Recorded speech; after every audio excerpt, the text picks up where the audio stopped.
What's up, guys? Coming at you today with a full slate of college basketball and NBA action here on Monday, March the 2nd. I'll give you my favorite picks on the side and over-under on each game. We're going to break down the biggest college basketball games of the night. I'll give you my favorite underdog pick of the day and my massive lock. So do me a big favor, guys. Take that 10th of a second and hit that like button. It really helps get the videos promoted out there on YouTube. It's a huge part of keeping me motivated here every single solitary day to grind out one of these videos. So just, hit that button. It's really easy to do that. And also, while you're hitting that like button, check below and see if you are subscribed to the channel. I know a lot of our viewers here are not subscribed, and you really want to make sure that you are subscribed to the channel because that'll keep you from missing out on these videos that we're posting here all the time. It's also absolutely free, and channel growth is a huge metric here on YouTube. So let's make sure this channel continues to grow. We're on the road to 100,000 subscribers this year, and I need every single one of you to help out with that. Also, share these videos with a friend or a parent or a sibling or anyone you know that might be interested in sports betting or basketball or March Madness. It's a great resource for all of them. So definitely, share it out there. Really appreciate anybody that does that. Also, get down there in the comments. Let me know anything you want to say about today's picks, about yesterday's picks, about anything you see here in the video. Any questions that you have, I'm more than happy to answer myself. But if I can't answer them, I can always reach out to the premium handicappers over there at stumpthespread.com and see what their take is on your particular question. It's especially handy if you're asking me something about UFC or NHL, something I know nothing about. So make sure you are taking advantage of that. Also, check the pinned comment while you're down there. That's where you'll find my favorite picks every single solitary day. That's where you'll find my massive lock of the day and my dog of the day. And you will find a link to stumpthespread.com so you can get over there and check out all the great stuff they offer. There's the premium picks, obviously, but also there are free picks every single day. DePaul cashed as a free pick there on Sunday. There's also that's where you'll get on that free email newsletter, which is a fantastic resource. We'll talk about that a bit later. But in terms of a recap, now I know I said I'd put up a video every single day. I did actually miss putting up a video for Sunday's games. We were traveling. The internet where we were at was just not good enough to actually enable us to upload a YouTube video. The last video that we made was for the Saturday games, and we ended up going 3-3 overall. A kind of tough situation there. NC State did not play great, and Notre Dame played the game of their lives to eventually win in overtime. Tennessee kind of laid an egg there to eventually lose by 2 at home against a very good Alabama team, but we did cash Nebraska -6.5. That was a very easy win for them over USC. We almost had premium members got a push on North Carolina -7.5.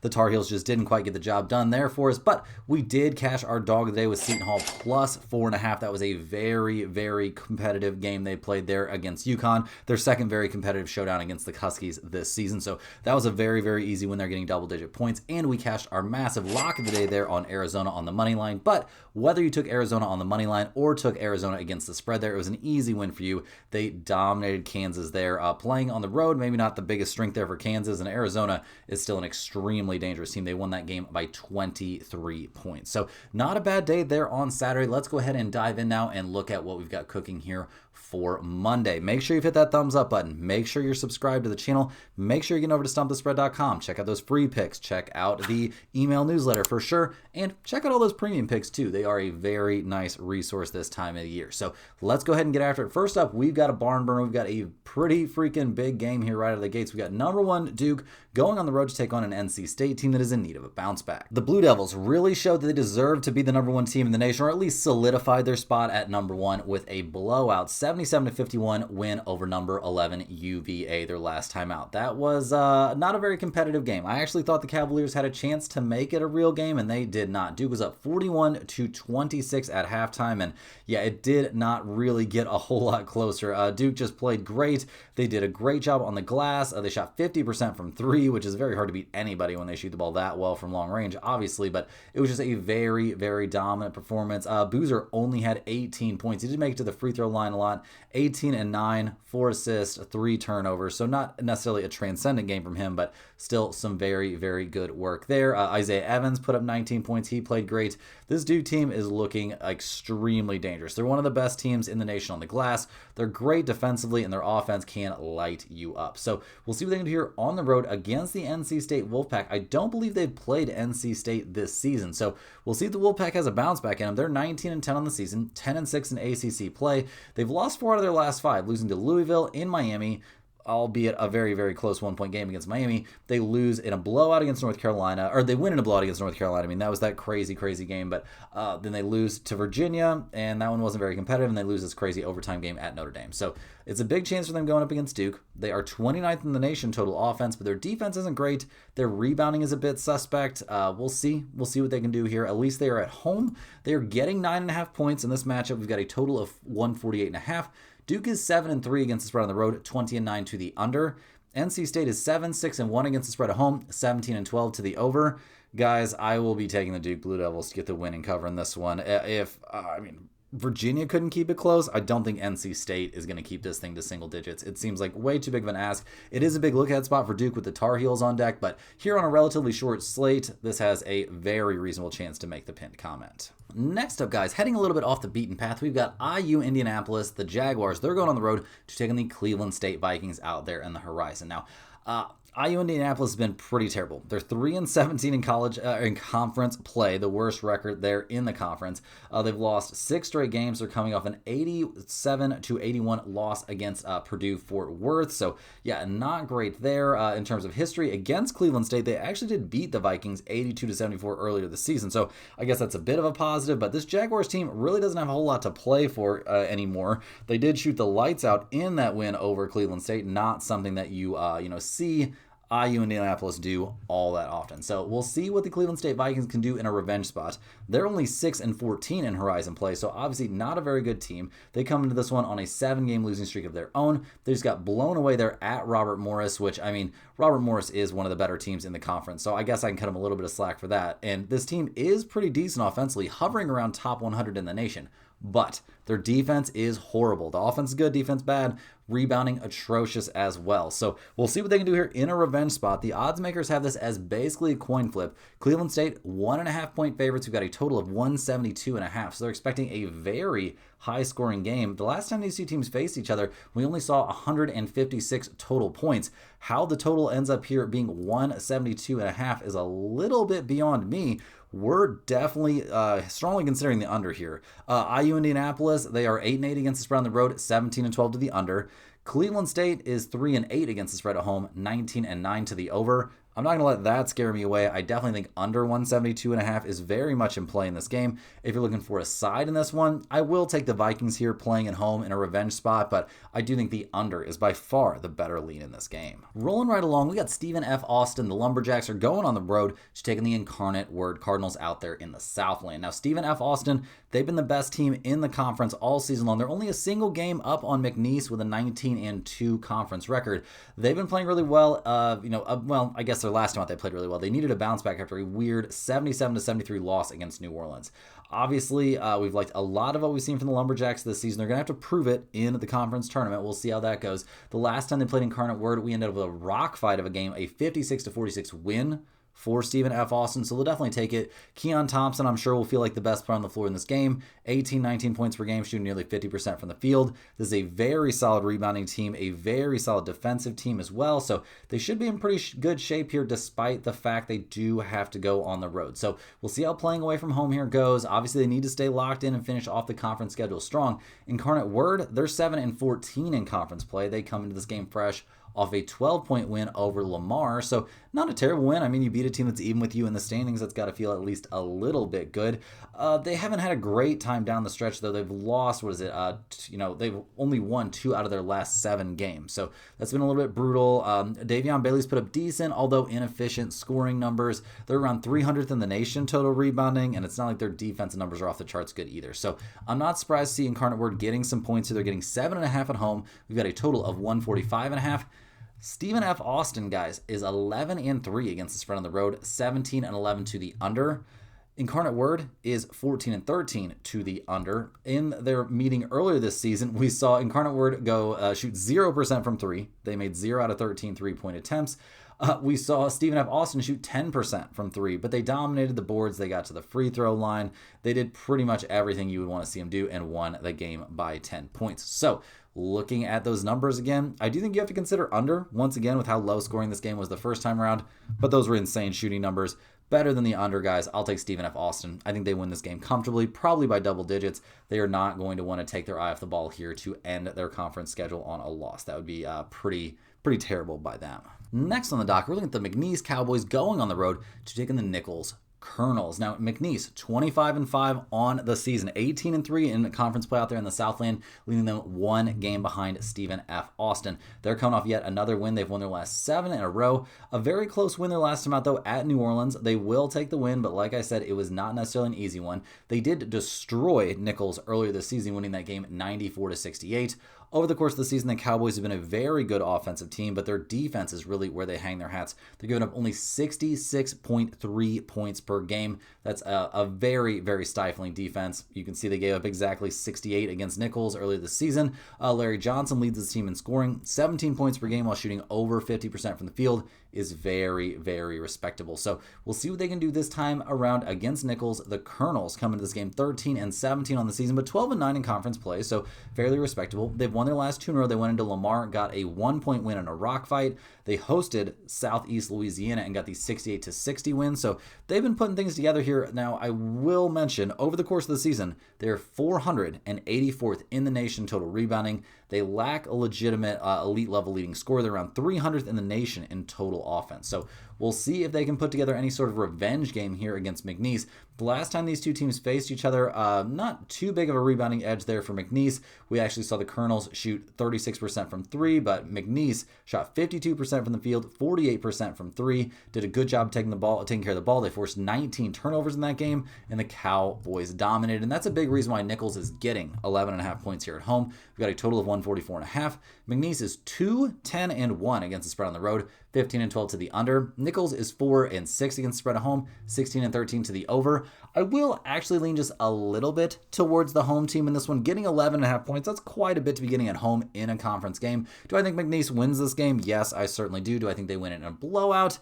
Seems relatively unlikely, but I doubt that this game is going to be making it into the pinned comment. Hey guys, before we jump in and break down the rest of this college basketball slate as well as the NBA slate here for Monday, we got to shout out the sponsor today in every day's video, and that is stumpthespread.com. Click the link in the description to go over there, and that's where you'll find the top confidence picks from our entire team of experienced cappers, guys. A ton of work goes into those plays every single solitary day, and they're not often going to match what you see from me here in the videos, as we have a whole team of experienced cappers over there covering all the major sports.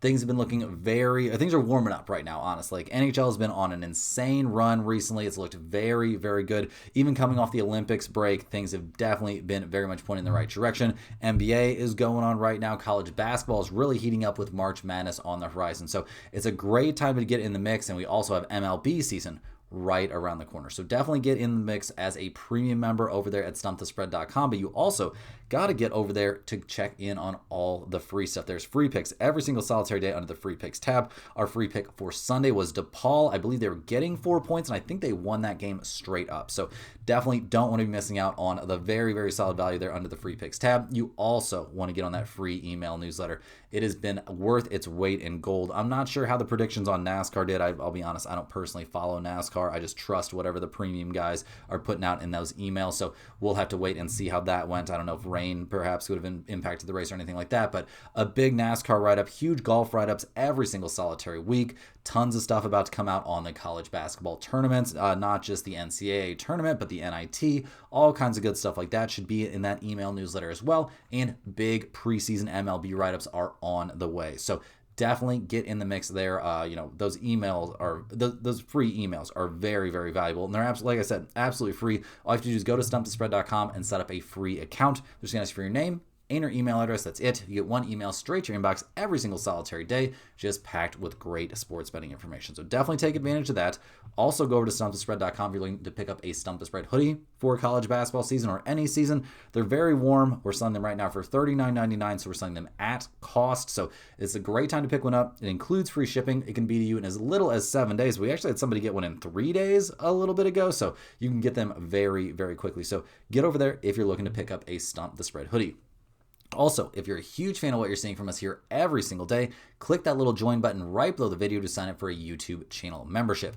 YouTube channel members get early access to all of our videos, get their name up on screen in every single video, but maybe most importantly, they get access to our members only giveaways. And you're about to see how a members only giveaway works right now. We do 2 of those every single week. We do 1 on Monday, 1 on Thursday, and we put the name of every single YouTube channel member on a big wheel. It looks just like what you're seeing on screen right now. The way it works is every single name of every single YouTube channel member is on there. We spin that wheel. Whoever it lands on, and we do this on Mondays and Thursdays, whoever it lands on gets a Stump the Spread hoodie of their size mailed straight to their address of choice. And it looks like this week's winner, and this may be a repeat winner, is Red Dog. Red Dog, get down there in the comments. Let us see that you know that you won the giveaway. We'll get in touch with you through there. We'll find out what your size is. We'll direct you on how to go about claiming your hoodie, basically. So get down in the comments. Let us know that you see that you won, and we'll go about getting you that hoodie. And like I said, could be doing as little as 3 days, but it's supposed to be in 7 days. So definitely get down there in the comments. Let us know if you're interested in getting in on these giveaways that happen every Monday and every Thursday.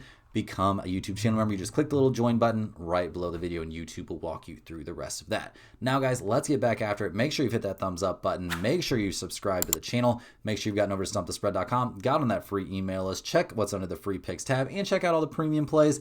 And now let's get back after it. Next up, we've got the South Louisiana Lions going on the road, taking the New Orleans Privateers. Southeast Louisiana has not had a very good time out there in the Southland. They're 5-16 in conference play, 8-22 overall this season. They're fresh off an 8-point loss there at Nicholls, and they're going to finish out their regular season by heading to New Orleans. So we'll see how that goes. They lost a very close 3-point game against New Orleans earlier this season, but the Lions are not a great team, guys. They're around 450th in the nation total offense. Their rebounding numbers are terrible. Their defensive numbers are not much better. Like I said, they did keep it close against the Privateers their last time out, but it was not very pretty. They shot 39, or I guess each team shot 39 free throws in that game, so it was really just a free throw competition controlled by the refs. So we'll see if this one's a bit different. New Orleans has actually been a reasonable team over the course of the season, 12-9 in conference play, 14-16 overall. They're coming off a tough 3-point loss there against McNeese, almost scored back-to-back upsets after taking down Stephen F. Austin at Stephen F. Austin. So we'll see what the Privateers can do here. They are playing at home. That's very helpful. They're in the top 100 in the nation total rebounding. Their offensive numbers are fine. Definitely not elite, but they're fine. They've got a decent leading scorer in Colton Benson, 16 points per game. I mean, 40% from the field isn't great. Jacavion Buckley might actually be their best player, 5 assists and 14 points per game. So we'll see what they can put together here. They are playing at home, which helps. They're 7.5-point favorites. We've got a total of 144.5. Sela is 6-10 against the spread on the road, 17-12 to the over. New Orleans, 7-3 against the spread at home, 18-12 to the over. So given those trends, I do think we could look at over. I mean, we saw 155 total points scored the last 2 times these teams faced each other, but like I said, they shot nearly 80 combined free throws. So I probably won't get too involved in the total, but I do like New Orleans here, especially playing at home quite a bit. I think they're motivated enough to be getting these wins for seeding in the conference tournament and stuff like that. So give me the Privateers here playing at home. Next up, guys, we're looking at the Montana State Bobcats going on the road, taking the Northern Arizona Lumberjacks. Montana State out there in the Big Sky. They are 11-6 on the season, only 1 game back of Portland State. The same situation Eastern Washington is in. The Bobcats are fresh off of back-to-back wins. They took down Portland State and Sacramento State. Both of those games were very comfortable wins. Now, this Bobcats team is not very good on the boards. They're okay defensively. They're a pretty solid offensive team. Jed Miller leading the way, 15 points and 3 assists per game. Not looking too bad. So we'll see what they can do in this exact matchup, taking on Northern Arizona. I believe they've played they played Northern Arizona much earlier in the season, kind of early on in the conference slate. Won that game 77-68. So we'll see what they can replicate from that. The Lumberjacks, they're 10-20 on the season. They've been the worst team in the Big Sky this year, 4-13 overall. They've lost their last 3 in a row. They just got blown out at Eastern Washington. They got blown out by 20 at Idaho. And at Northern Colorado, they lost that game by 1. So we'll see what they can do here against Montana State. This squad is 509th in the nation in total rebounding. The defensive numbers are bad. They've got no real leading scorer. It has just been a rough season here for the Lumberjacks. They're getting 5.5 points at home. We've got a total of 142.5. Montana State is 8-7-1 against the spread on the road, 15-12 to the over. Northern Arizona is 7-5 against the spread at home, 16-11 to the under. Like I said, the last time these two teams met, it was a 9-point win there for Montana State. They were playing on the road in that one. They shot the ball pretty well from 3. I mean, 12 of 31, 39% is not bad. Had a small edge there on the boards. Identical turnover numbers. We did see the Bobcats shoot well, actually only a few more free throws. Not a huge discrepancy there. They like to shoot a lot more threes in Northern Arizona, and that's part of the reason I will take the Bobcats here to get the win and cover playing on the road. I just think they're by far the better team. They're willing to get up more threes. Northern Arizona's been decent against the spread at home, but I'm not going to let that scare me off. Give me Montana State in this one. Heading into our last couple of college basketball games, before we hop over and cover that NBA slate, we got the Montana Grizzlies going on the road to take on the Northern Colorado Bears. Now, Montana, 16-14 on the season, 10-7 in conference play out there in the Big Sky. They're fresh off of back-to-back wins. They took down Sacramento State and Portland State over their last couple, so looking very, very good there. This is actually a reasonable offensive team. 154th in the nation, doesn't look great, but almost 80 points per game is not bad.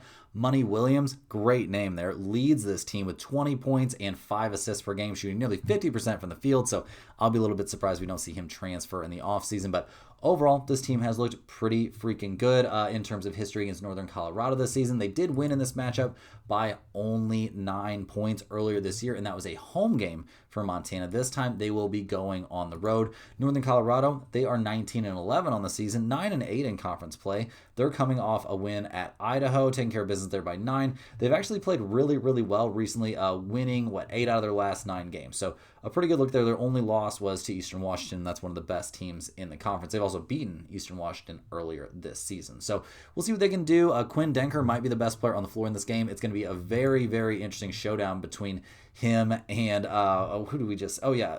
him and Money Williams. So we'll see. The last time these two teams met, Money Williams put up 34 and Denker put up only 14. So it's definitely a bounce back revenge spot for Denker. This team is 63rd in the nation total offense, 140th in total rebounding, and their defensive numbers, while not great, are not that bad. So we'll see what happens for Northern Colorado here at home. They're 5.5 point favorites. We've got a total of 154.5. Montana is 6-7 against spread on the road, basically a 500 over/under team. Northern Colorado 4-6 against spread at home, 15-12 to the over. The last time these two teams met, we saw Montana shoot by far more free throws in that game. Pretty, even stuff on the boards, pretty even shooting numbers. Give me Northern Colorado here playing at home, laying the 5.5 points. I think they can find a way to get their revenge, win, and cover here, despite, this being against a reasonable opponent. In by far the biggest college basketball game of the night. Obviously, that Duke-NC State game is pretty big, but we got number 4 Iowa State going on the road to taking the number 2 Arizona Wildcats out there in the Big 12. A huge, huge game here. Iowa State, number 4 in the nation, 24-5 on the season. They come into this game in a bounce-back spot. They lost straight up to Texas Tech, 82-73. Now, we were on Texas Tech in the points in that one, so we weren't too disappointed to see it, but the Cyclones have obviously been one of the best teams in the nation all season long. Their defensive numbers are crazy, giving up 65.5 points per game. The rebounding numbers don't really jump off the page. Not necessarily a great rebounding team, but offensively, they're very, very gifted. They put up some big numbers on some very good teams. They've beaten some really good teams like Kansas and Houston. But, over their last 3, they lost to BYU, beat Utah, and then lost to Texas Tech. So we'll see what they can do here. They do have to go on the road to take on Arizona, which is not exactly something that is an easy place to go play. The Wildcats come into this game number 2 in the nation, 27-2 on the season. Their only losses this entire year have come against Kansas and against Texas Tech, and both those games were super close and could have gone either way. They blew out Kansas their last time out, winning that game 84-61. We were on Arizona in that game, so we were very happy to see it. Obviously, Braden Burries is a monster, but this team is just loaded with talent. Anybody could pop off on a nightly basis and beat you. They're 6th in the nation total rebounding. They're 15th in the nation total offense. Their defensive numbers are fantastic, and that's why they're big favorites here at home, guys. They're 7.5 point favorites, despite the fact they're playing the number 4 team in the nation. We've got a total of 147.5. Iowa State 5-4 against the spread on the road, 16-13 to the under. Arizona 7-8-1 against the spread at home, 15-14 to the under themselves. This is an interesting spot. Maybe Arizona isn't going to be quite as on top of things, but they do have 2 games left, and they've only got a 2-game cushion there over Houston and Texas Tech. So I do think we'll see the Wildcats stay locked in enough that they win this game by at least 8. I think they're the better team by a significant margin, especially playing at home. Don't get me wrong, Iowa State is good, but I think that home court advantage means more to them. I don't think them getting out on the road in this specific situation is going to work out the way they would want. Now, guys, hopping over to cover a pretty short NBA slate. We've got 4 games, so we'll see what we can make of them. There's some interesting matchups, though, so let's go ahead and get after it. First up, we're looking at the Houston Rockets heading to Washington to take on the Wizards. Now, this is not the most interesting of matchups, obviously, with Washington being a pretty aggressively tanking team. The Rockets, though, are in a bit of a bounce-back spot. They're coming off a 115-105 loss there against the Heat. Things are still a little bit weird, in my opinion, for Houston. Now, obviously, all season long, they've been missing an actual starting point guard. That's something that would have made a massive difference to them. They just don't have it. Kevin Durant's going to have to do a lot of just basically all the heavy lifting on offense. He played 37 minutes there against the Heat, by the way. Put up 32 very efficient points, 8 assists, only 1 turnover, and his team ends up losing by 10. Tari Eason, not a good day. Sengun, a mediocre day at best. Amen Thompson actually put up a very good performance, 20 points and 11 boards, but that's in 39 minutes, and he was a minus 18. The only starter who was a positive in the plus-minus was Kevin Durant. Reed Shepherd was in the starting lineup. He had 5 assists and 0 turnovers. Not the best shooting night, but still had 14 points. He was only a minus 3. Jeff Green was a plus 12 off the bench. Uncle Jeff Green is getting time, guys. That is not a good sign for this team. So we'll see what they can do here on the road against a tanking opponent. We'll check what their injury report looks like. And right now, really the only major concern for me is Jabari Smith Jr. He sounds like he's going to be back around March 5th there against the Warriors, so will not be back for this game, still dealing with that ankle issue. Other than that, the Rockets are relatively healthy and ready to get after it. They are also not playing on the front half of a back-to-back like the Washington Wizards are. They will be playing on back-to-back nights. They play this game at home, then they travel to Orlando. So we'll see how locked in they are here. This is a tanking team. They're coming off a relatively competitive 9-point loss there against the Raptors. Toronto taking control there in the second half with obviously the Wizards tanking things out. I don't have a lot of great things to say about this team right now. Obviously, they're pretty intentionally trying to lose. We see Kaishan George on the injury report. He's questionable due to a left knee contusion. To me, that reads as they're probably going to hold him out of this game or play him extremely limited minutes. Other than him, they are relatively healthy. Obviously, no Alex Sarr, no Trae Young or anything like that. So I'm not shocked to see the Wizards as big underdogs. They're 16.5-point underdogs in this game. We've got a total of 221.5. Houston is 17-15 against spread on the road, 11-10 against spread after a loss, 16-16 to the over/under on the road. Washington is 15-16 against spread at home, 20-22 against spread after a loss, 17-14 to the over at home. Guys, despite this being a huge number, and huge numbers having been generally very profitable to just, take the big number early in the season, in the first half of the season, I'm taking the Houston Rockets here. I think they win this game in a monster blowout. I think we'll see them, try and cut the minutes a little bit of guys like Kevin Durant or whatever, but other than him, I think we see them run up the score here. Even the Rockets bench should be capable of increasing the lead here against the very, very tanking Washington Wizards. So give me the Rockets here to get the win and cover. Next up, guys, we've got the Boston Celtics going on the road to take on the Milwaukee Bucks. Now, Boston, they are having a great year. They're 39-20 on the season. They're actually playing right now at home against the Philadelphia 76ers. So they will have to finish that game, then fly out to Milwaukee. Not a terrible flight or anything like that, but, obviously not ideal. The Celtics shot 68% in that blowout win there against the Nets, and they're up to a pretty decent start here against the 76ers. So a lot of things pointed in the right direction. Now, playing on back-to-back nights here, you always have to be a little bit worried about the injury report. Jaylen Brown is playing in this current game, at home against the 76ers, so there's always a chance you could see him sit out the second half of a back-to-back. But there have been whispers. We obviously don't necessarily have any sort of confirmation, I don't believe, that we are going to see Jason Tatum. There was whispers. The rumors were that he was going to be playing, the very, very beginning of March, but we don't have any reason to think that. We also don't have a updated injury report. So we'll see when anything like that happens for Tatum. The Milwaukee Bucks, they come into this game also playing on back-to-back nights. They put up an embarrassing performance there against the Chicago Bulls.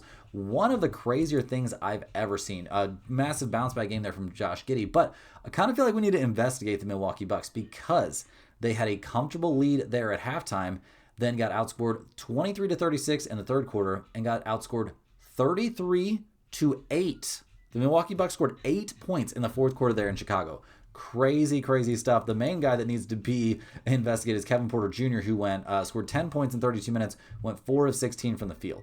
Nuts. So we'll see if the Bucks have a bounce back in them. Obviously, no super updated injury report here. The big question for them is when will Giannis come back? We'll have to wait and see on that. They're getting 7.5 points here at home, total of 215.5. Boston is 20-11 against the spread on the road, 6-4 against the spread on no rest, 20 and 11 to the under on the road, and 8 and 2 to the under on no rest. Milwaukee is 13 and 15 against spread at home, 6 and 3 against spread on no rest, 15 and 13 to the over at home, but they're 5 and 4 to the under when playing on no rest. And that's one of the reasons I actually think under 215.5 is a very valuable play here. We always have the chance that that Jaylen Brown could sit this game out. That obviously cuts Boston's scoring somewhat, and is going to make them lock in more on the defensive end. Now, are the Bucks in a true bounce back spot? Maybe, but I still like the under here. And if you're begging me for a side, I will take the Celtics to win and cover, but we have to wait on an injury report before we can get too involved in the side. I do still like that under, though. Rounding into the home stretch here, guys, we got the Denver Nuggets heading to Utah to take on the Jazz. The Nuggets are 37 and 24 on the season. They've lost back-to-back games, losing to the Thunder and then losing 117 to 108 to the Timberwolves. Not exactly a great look. The Nuggets, maybe this is a team that's going to turn things on in the playoffs, but right now it's not looking great. Cameron Johnson is looking terrible out there. That's been a huge problem, honestly, for the Nuggets all season long. Jokic and Murray played relatively well, although Murray did not have a very good night shooting the ball. Tim Hardaway Jr. had a great night off the bench, but it wasn't enough. Bruce Brown, 6 points in 28 minutes. They really just aren't fully healthy. Valanciunas also had a pretty weak performance, and Denver just loses by 9. So they've definitely got major work to do. Cameron Johnson is on the injury report dealing with an ankle issue. We'll see. I don't expect him to play in this game, but it also doesn't really move the needle for me too much. If that means more Jalen Pickens minutes or more Spencer Jones minutes or even more Tim Hardaway Jr. minutes, I probably like that better, and I definitely like it better in this specific matchup. So we'll see what goes on here as they head to Utah to take on the Jazz, who have lost 5 straight games. They're coming off a 10-point loss there to the Pelicans. This team is tanking out pretty hard. They've been tanking so hard that they've really become the poster child for the whole tanking situation. Keontae George does look like he's going to be healthy, does look like he's going to play in this game, but they're throttling his minutes way down. He came back and played against the Pelicans, only played 23 minutes, and didn't play particularly well. Maybe he'll come back and play better in this one, shoot the ball a little bit better, but they're not going to play him more than 24, 26 minutes because they can put him on a minutes restriction, and they are intentionally trying to lose at the moment. So looking at the numbers, the Jazz are 11.5-point underdogs here at home. We've got a total of 242.5, so a massive total. We don't see either one of these teams on the front half of a back-to-back, I don't believe, so that's at least somewhat helpful. Denver is 21 and 12 against spread on the road, 8 and 4 against the spread on no rest, because they are coming off of that tough loss against the Timberwolves. So that isn't a fully updated injury report, but I think it's going to be pretty accurate there in the end. 23 and 10 to the over on the road, and 9 and 3 to the over on no rest. The Jazz are 16 and 15 against spread at home, 21 and 20 against spread after a loss, 21 and 10 to the over at home. I'm still not taking over 242.5. I don't care what the trends say, but I will take the Denver Nuggets here at minus 11.5. I think they are desperate for a statement win here. The Jazz are trying to lose. They're going to have their worst players in there down the stretch. I do worry a little bit about the depth of the Denver Nuggets, but I think they're going to be fine. I think they find a way to win this one by 15 to 20 points against a tanking Utah Jazz squad. Last but not least, guys, we're looking at the Los Angeles Clippers going on the road to take on the Golden State Warriors. Now, the Clippers, they've had kind of a weird situation ever since making that trade, getting rid of Harden. They're down to 27 and 31 on the season. They lost 3 games in a row. They're coming off a 6-point loss there against the Timberwolves. We're obviously seeing Kawhi try and carry the load here for this team, but he can only do so much. In that game against the Timberwolves, Kawhi did not even play. So maybe this is the beginning of them, starting to load manage Kawhi a little bit and, kind of see the writing on the wall for this season. We'll see what happens. Apparently, Kawhi is going to be back and ready to go for this one. He's ready to go. Mathurin's ready to go. Everybody is ready to get after it, apparently. Here for the Clippers, we'll have to kind of wait and see. I mean, obviously, not seeing Kawhi there against the Timberwolves does give us a little bit of reason for concern, but I guess he was just resting there for the first half of the back-to-back, which I guess is not that unreasonable at his age. So we'll see what happens as they go on the road to take on the Warriors. Curry going to be out at least 5 more games. So what are the Warriors really even trying to do right now? It is very hard to determine. Or maybe, he just really is injured and they don't have a choice. Obviously, the Porzingis trade is already looking like a debacle because the dude can't play. The Warriors got blown out by 28 by the Lakers. That's the kind of team that the Lakers can beat. That's what the Warriors are right now, and it's not looking great. They're a little bit banged up coming to this one. Will Richard, Porzingis, both listed as out. Let's do a little double check. I mean, I'm sure Porzingis is out. Will Richard is out due to an ankle. Porzingis obviously due to an illness. He's never going to not be ill for the rest of his life. And Gary Payton is listed as questionable there with an ankle issue. So a starting lineup of Podziemski, Melton, Moses Moody, Gui Santos, and Draymond Green. kind of break your heart if you're a Warriors fan from the Dynasty days. Now, despite all that, the Warriors are 1-point favorites here at home. We've got a total of 219.5. The Clippers are 17-14 against spread on the road, 5-5 against spread on no rest, 16-15 to the under on the road, and 6-4 to the under on no rest. The Warriors are 15-16 against spread at home, 15-13 against spread after a loss, 20-11 to the over at home. I'm not really interested in the total in this game, guys, but I definitely like the Clippers here. You can wait and make sure that Kawhi is playing in this game. That's obviously a big deal, but if he is, I think the Clippers are in great shape in this one. There's no one on the Warriors that can even come close to slowing down Kawhi. I don't really know if there's anybody on the Warriors that can come close to slowing down, even Benedict Mathurin. So definitely giving me the Clippers here playing on the road. Guys, that's all the games we have here for today on Monday. Do me a big favor, hit that like button for good luck on all of your bets and to help me get these videos promoted out there. It only takes 1/10 of a second and makes a huge difference to me. Let me know in the comments any questions you have on today's slate. Huge shout out to everybody that gets down there in the comments, and even bigger shout out to all the new subscribers we've been having. Definitely hit that subscribe button if you're new around here. Seeing all the growth on the channel has been amazing. We're almost to 70,000 subscribers. Got to come up with, if you've got any ideas for, different goals or different rewards, like a hatless stream or something like that, get down in the comments and let me know if you got a good idea for how we should be celebrating subscriber milestones. I appreciate everybody watching these videos. Make sure you click the link in the description. Get over there to stumpthespread.com, get on that free email list, check out the free picks, and definitely check out all the premium stuff over there. It is a very good value and a great time to get in the mix. And we'll see you guys right back here tomorrow, same time, same place, for more sports betting action.